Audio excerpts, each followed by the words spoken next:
let's move into the NFC North. We have the Bears. We both have them making the playoffs. You have them at 10-7. I have them at 9-8. So, give me your spiel on the Bears, and then we'll talk about the trade a little bit. And yeah, I'll let you go with this because my takes are, I feel like they're fair, but definitely have some hope inside of them. Well, but again, I'm the same way, and I'm not a Bears fan. I think, look, I'm just looking at the situation completely objectively, right? You know, I made it clear from day one, the scouting process, the beginning of last year, right? Like whoever got Caleb Williams was going to have a really amazing future. But not only did you guys be the Bears be the ones to get Caleb Williams, it ended up being the best case scenario, not only for him, but for you guys. We're like, well, obviously for you guys, but for him too, where, okay, he's not just coming into a solid situation. He's coming into a team that really built a playoff ready team from week one of his NFL career. And you pile all that together with this just loaded, loaded receiving core, his intangible abilities, the fact that this O line has made a lot of jumps over the last couple of seasons. You guys have really weeded out the weak links, in my opinion. And I think I'm looking at it like this, right? I think of the Bears, because I looked at this season for the Bears. This would be like my ceiling, right? Like I gave you guys kind of the ceiling outcome of it on the schedule. So I want to be crystal clear too. There's also a negative one of this where the Bears end up going 7-10, but they still make a lot of progress, but they don't make the playoffs. But I went with the ceiling one. But let's say I just want to mainly clarify. I think this, and you agree with this. The difference between the Bears making the playoffs this year and not, to me, comes down to one specific thing. And that one thing is mainly just how well that this D line is going to play. I think you guys are going to win a few games and lose a few games based off this D line, and it's going to basically be the difference between winning the playoffs making the playoffs, not making the playoffs. Because we know about Montez. Montez is going to make an impact every week, right? But we can agree outside of that. You guys have still definitely have it's kind of just question marks. Like it's like who's going to emerge on this D line. And that's just what I need to see from the Bears this year is, okay, either what move is going to be made or who's going to be that real alpha outside. And yeah, I do think that I love Booker. I think Booker has an amazing future. And I think Booker's going to be a really good pro. He's going to take But some back to time. my whole rookie year thing, it's just you usually don't, especially with pass rushers, see them really hit that stride first year unless they're an absolute specimen top 5 pick where they're like really, really pro ready at a different level. So I think that, yes, Austin Booker for the future I really like, but I don't know if this year's going to be able to make that same impact. And just the interior still's a little shaky. So bottom line, the Bears have everything else at this point really figured out. Like I actually really like the DB room. I really like the linebacking core. I like the O-line. I love the receiving core. You gotta love the running back room now with Velus Jones. There's a lot of versatility in there. So I think the bottom line is with all that, my bottom line, top of the bottom line is that the D line is the one thing on this team where you have to say, if we have a bad season, it's going to come back to the fact that we didn't get any pressure on almost anybody we played. Yeah, I think I would agree. Like my main concern is the D line. I personally am not really concerned about the O line. I'm really not. I mean, I think the O line looked so much worse than it actually was last year because of Justin Fields' sacks. Because he would not get the ball out quick. He would hold it too long. He wouldn't know when to throw it away. And we're seeing the same thing in Pittsburgh, right? I say, Now, we had to preface, in the preseason, longest time to throw, just had to throw that in. next is Caleb. But anyway, it's just, they're for different reasons. Like, Caleb is turning those into touchdowns. Fields is taking sacks. If you take 7 seconds to throw, but you're generating a touchdown, bro, you could sit back there for the whole game. I don't care. But when you're taking plays and turning them into negatives, when a stat I started looking at a lot is the EPA per drop back, and I think Fields was, I want to say, damn near last, and it's just expected points added per every time you drop back, right? And EPA is based on, like, from my understanding, it's how much yardage you gain, right? Like how much you're expected. How many points you're expected that drive based on the result of the play, right? So my thing is, Fields didn't do a great job of that. And what the difference between this Bears O-line and last year Bears O-line is one, the center position is upgraded, whether that's by a lot or a little, it doesn't matter, it's upgraded. And the depth. The depth of the O-line is so much better than it was last year. And when you have a quarterback that can get the ball out quick, that's able to not drop back too far and set the edges where the tackles don't have to be running for their life trying to stop an edge, you're going to be in a better spot. And I think, we know Poles likes to deal at the trade deadline. I think he's going to be a player for an edge at the deadline. And I think that's when a team could really start cooking. Now, I agree with you where Booker is going to take a while. I think he'll come on. I think they're going to actually give him a lot of snaps right away. No, I agree with that. I think they're going to probably start him. If not, he's going to be a heavy rotational piece, I will say. Now, I do like Andrew Billings, and that is really the only area of the team that concerns me. I think we're actually going to see a lot more blitzes from the Bears this year. I think they're going to be a lot more aggressive because they're more confident in this defense. I do like the additions of Shane Waldron and Eric Washington. I think this coaching staff is probably the best it's been in years. And I'm just really excited for the Bears. I think Caleb Williams is going to take some big jumps this year. We've seen it in the preseason. And hopefully Keenan Allen isn't fat and washed like the reports are saying. I think he hasn't played in a preseason game in a long, long time. So I can't imagine he was too thrilled to be playing. But with that being said, I think, like you said, I think the floor for the Bears team this year is 8 wins. They really need to have 8 wins. I would say if you're a Bears fan, I think Bears fans are expecting them to make the 7th seed of the playoffs. To us, I think Bears fans for this season to be a win, sneak into the last seed of the playoffs, and I think you are seeing the progress that you're expecting from this quality of roster and this level of coaching staff. No, absolutely. That's the best way to put it. It really is, because the bottom line is and be a 7th seed and beat the Packers once. You have to beat the Packers once. That's actually the most important contingency. Even if they miss the playoffs by 1 game and they just beat the Packers once this year, I'm not even trying to say it's not on some funny Bears stuff.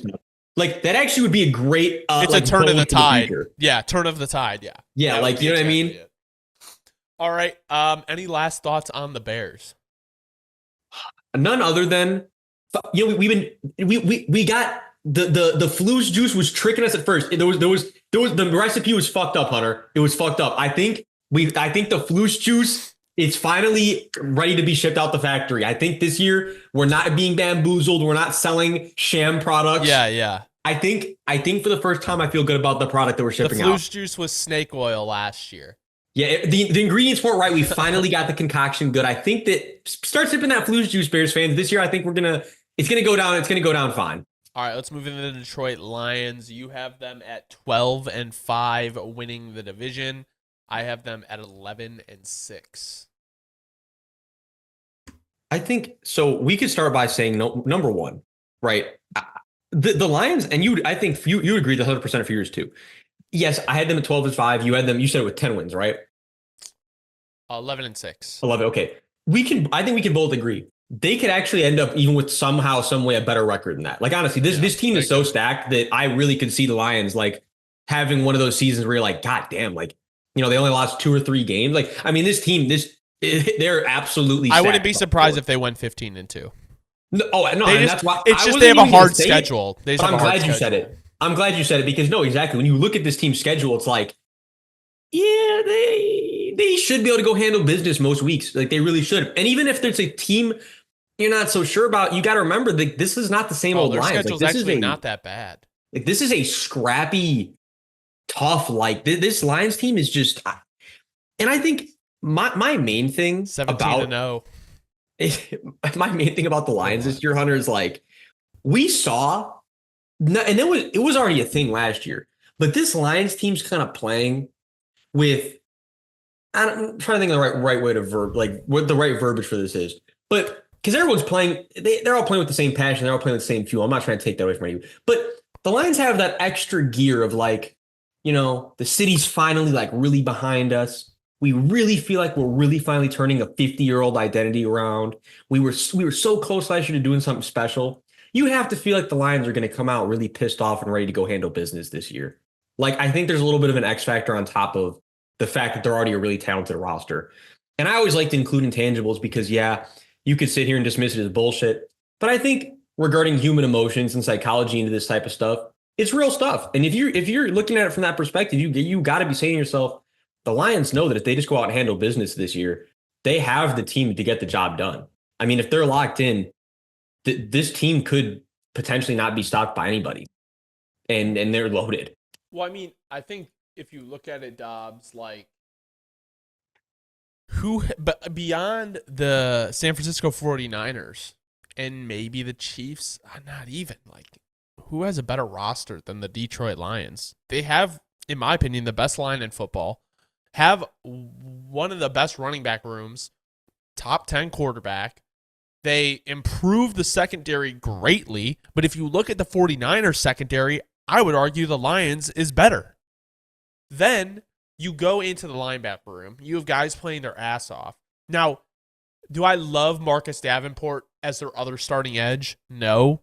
But like that's what you're arguing with. Your edge too. So if you're the Lions and you want to be a contender and you want to go trade a second round pick at the deadline for an edge, you probably have the best roster in football. And I think Dan Campbell is probably going to really hammer home that if we want to get this done with this current core of roster, it probably has to be this year. And I think he really made that a point last year when they lost. And honestly, they should have won. And yeah, I don't know. I think the Lions are poised to make another Super Bowl run. Now, funny enough, I actually don't have them winning the division. And we'll get to that later. But I just think when you look at their running back room, when you look at their wide receiver, I mean, if Jameson Williams is able to take another step, this wide receiver room is going to be crazy. And I also wouldn't be surprised if they go try to grab a wide receiver at the trade deadline as well, or an edge. Like, I think wide receiver or edge is getting acquired at the deadline. Wow, I'm with you 100% on that. And to that point, that's really all this team is missing. But as we know, no matter what, if you're a team that wins a Super Bowl, you could always point to something that's missing from any team, right? There's never a fully, they were a perfect team. Right. So even if those two things don't happen, or one of those two things don't happen, this Lions team is still ready to go compete for the Lombardi. And if you're a Lions fan, you got to feel damn good about that. Let's move into the Green Bay Packers, my division winner. I have them at 12-5. You have them at 10-7. I just think this Packers team got better in the offseason. I do believe in the Jordan Love hype. I think we both do. I want to say that, like, I don't like when they say, I think their wide receiver room is very deep with talent. I agree with that.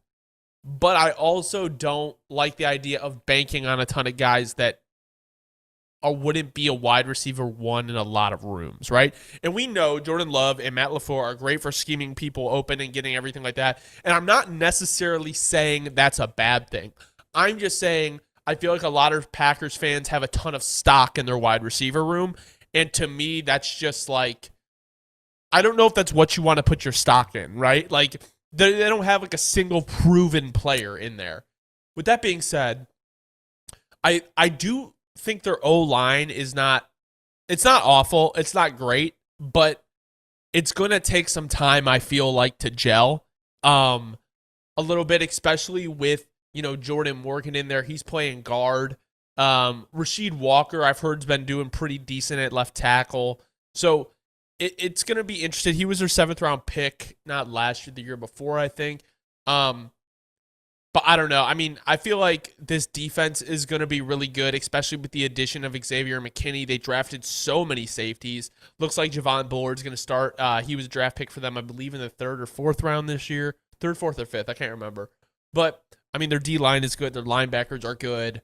Jordan Love is obviously great. They signed Josh Jacobs. Like, with what they did last year, I think they got hot at the right time, but I do think they're so young that they can take a step and be one of the best teams in the NFL this year.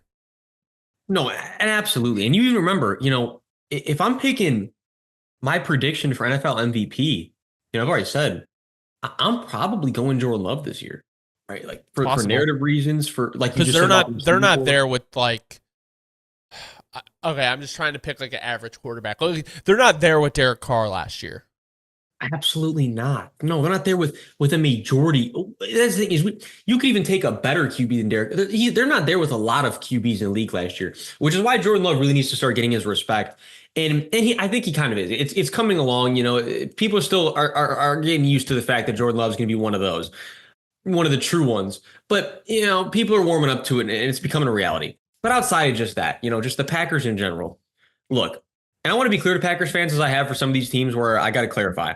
Yes, in the schedule, I had you guys rounding out at 10-7, but in reality, could this team win 12 to 13 games? Absolutely. If anything, kind of just like how I maybe took the ceiling with some other teams. Well, maybe in this case, I ended up just kind of rounding out the floor on the Packers. Now, not that I did it on purpose. I didn't do ceilings or floors on purpose. Just how I ended up rounding out the way that I did my predictions. But bottom line is, if this is the Packers floor, which pretty much relatively I think it is, right? Like 9-10 wins would be like the floor this Yeah, year. The ceiling is 12, 13. I don't think 14, but you get my point. This team could finish near the 1 seed, if not the 1 seed in the NFC. Super talented roster, getting better, young. This core on offense is just they're young and gelling together. Like they're all on the same page. They can relate to each other. The running back room has got a lot of nice. It's very fluid now. Right, I've got a nice like combination of guys with Josh Jacobs and Lloyd. They complement each other incredibly well because they're so unlike each other.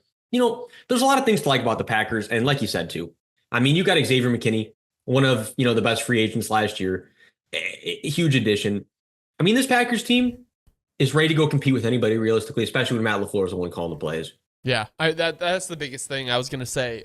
Along with that is the coaching is just so top tier that it's like they can elevate really whatever they have. Let's move in to our last team of the NFC North. We have the Minnesota Vikings. You have them at 4-13. I have them at 6-11. Why do you have them so low, Dobbs? All right, and so look, let's just because I already you like you said we can already hear it. I can hear them already. The Vikings fans in the comments they're Well, losing their shit on her. hold on. And I know. I just want to say this. I know it was an injury, and I know none of us can control it. But I was told J.J. McCarthy was going to have the best year of all rookies by people on our Vikings team preview. He had 188 yards and 2 touchdowns. So, I mean, I'm not victory lapping an injury, but it's just like I think the Vikings fans are sometimes a little too optimistic about like how good the team is going to be this year. Well, I'm going to say this. I'm not even going to relate it to the injury at all because whether he was injured or not, here's what I Right. want to say. I think to your point, I saw way too many, and this is where I know that people don't watch football schematically. A lot of times they're just watching it. You got to watch schematically, guys, because you saw there's so many comments. I saw the same comments as you did, and I'm not even just talking about on our content. I'm talking about on like just NFL based content, Reddit, whatever. A lot of Vikings fans are like, "You guys are gassing Caleb with these yada yadas." Well, look at the numbers that JJ put up, and you're like, "Okay, yes, let's look at the numbers JJ put up, but let's crunch the film of what JJ did. Let's acknowledge that against the first team, he threw a really late ball that got picked by a starter. And then let's acknowledge, and this is someone, let's be clear, as Hunter, you back me up on this. I'm someone that's been a JJ truther who says that he has the potential to have a really, really good You've been long the main career. one, to be honest, in our chat. Where like, I'm honest. Like, I think Vikings fans, I think JJ McCarthy can have a really good future. But with that being said, the fact that you guys wanted to act like his debut was better than Caleb was he showed more flashes, et cetera, et cetera. We're not doing that. And this goes back to why, yes, numbers mean something, but they do not mean everything when you're watching exactly how it happened. And play for play, and you're watching from the above and the all 22. Yes, JJ McCarthy has a good future, but let's not jump the gun acting like he's done anything incredibly special, whether he was injured or not. Right. And that's the bottom line. Like, and yes, I want to add this. Vikings fans, I hope for a speedy recovery. I want to see you guys be able to have your future guy in there. Despite the rivalry that we share, Saints and Vikings, I want to see you guys have your guy out there. But don't get ahead of yourself because it looks bad when you're getting ahead of yourself more It's than also anything, I like, think. I think a lot of people are just chalking up to the fact of like Sam Darnold's going to have a good year. We don't know. We don't know that. Well, that's where I wanted to get into this next, because you said your initial question before I got off my tangent, like, how do I have them so low at 4-13? Well, Vikings fans, look, last year you finished 7-10 and you had Kirk Cousins balling out. Well, for And how many weeks? 10 weeks, right? I think it yeah, I'll was. say for 10 weeks. And look, and yes, and that, so I want to tie all of it together. When Kirk wasn't there, we saw that the team struggles. Like, this is not the same Vikings team without Kirk. With Kirk, they still weren't like that, in my opinion, a team that you were afraid to see last year. And I think you just look, I break it down as simply as possible, right? We come down to the depth chart, and here's what I see. I see a team with a really good tackle situation with a pretty mid interior situation. And then I'm gonna get last on the final point because you're gonna laugh at the final one. But like, you'll see what I'm all tying into here. We have an interesting receiving core where now Jordan Addison's been kind of dealing with injuries and whatever. Jordan Addison's kind of in an interesting spot, even though I do believe he's very talented when he's out there. We know who Justin Jefferson is, right? We don't have to go into this. He's the receiver of our generation. But then outside of that, we're at a point now where just yesterday, Jalen Naylor was named wide receiver 3. So already we're getting into territory where we don't necessarily know what to expect. And then you add that on top of the whole O-line situation. Yeah, look, Aaron Jones is super talented when he's out there, but Aaron Jones is getting older. You never know what to expect with running backs that have hit the point of volatility. And we come over to the D-line. I think Dallas Turner's going to have a fantastic career. But back to rookie D lineman, you never really hit your ceiling year one. So, Jonathan Grenard and Dallas Turner are going to, in my opinion, have a really good future together. But this year specifically, I think Grenard's going to be the one carrying a little bit more of that burden because Turner's still growing into his own. The DB situation is average. And the linebacking core, I will give credit where it's due. The Vikings I do think have that's one of the their best best unit on defense. Like, they have a really, really, really good linebacking core, a really good young linebacking core. But outside of that, to tie it all together, you moved on from Kirk Cousins to Sam Darnold. Sam Darnold has never showed us, even in a Niners uniform, like that he's going to be a game changer for you.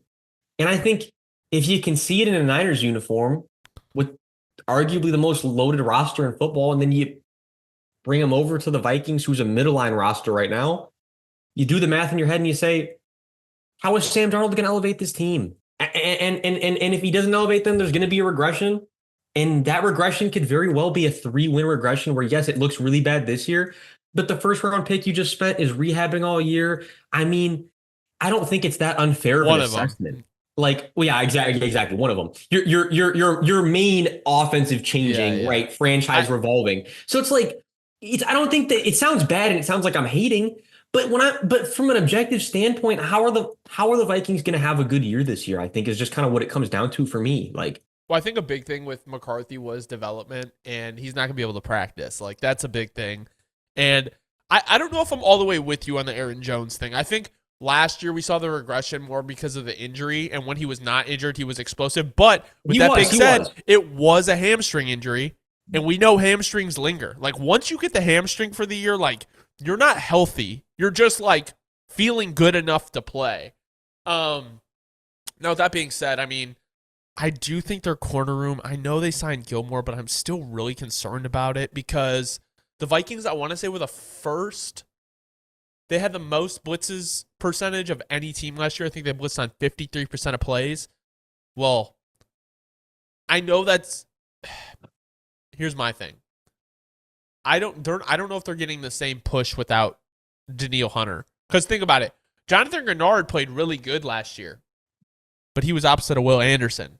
If you look at the team, like Jerry Tillery and Jonathan Grenard are your edges. So I don't think the Vikings are going to be horrible on defense, but I do think Stephon Gilmore has kind of lost a step. I still think he can be there at the beginning of the season, but week 10, week 11, week 12, is he still going to have that speed, to keep up with these wide receiver ones? So I do think that the Vikings would benefit from actually having a pretty bad year because then they can go get one of the top talents in the draft in a year where you have 3 other people in your division that are going to be much better roster-wise than you. Yeah, and you know what, Hunter, to that point, I think that's kind of like what subconsciously went into my schedule choices for them. Is I'm like, look, if I don't really think that they're going to pull out this game, I'm giving them a loss because Yeah. There's so many things going against them. Like like literally, they subconsciously that whole team knows now. Like Yeah. deep down, we need assets, and the best way to get assets is from having early picks. I mean, it's a hard reality, but it's a reality. I think it was pretty funny too. Like that practice, the Browns were, I guess, picking Sam Darnold apart on offense. So it's gonna be an interesting year for the Minnesota Vikings.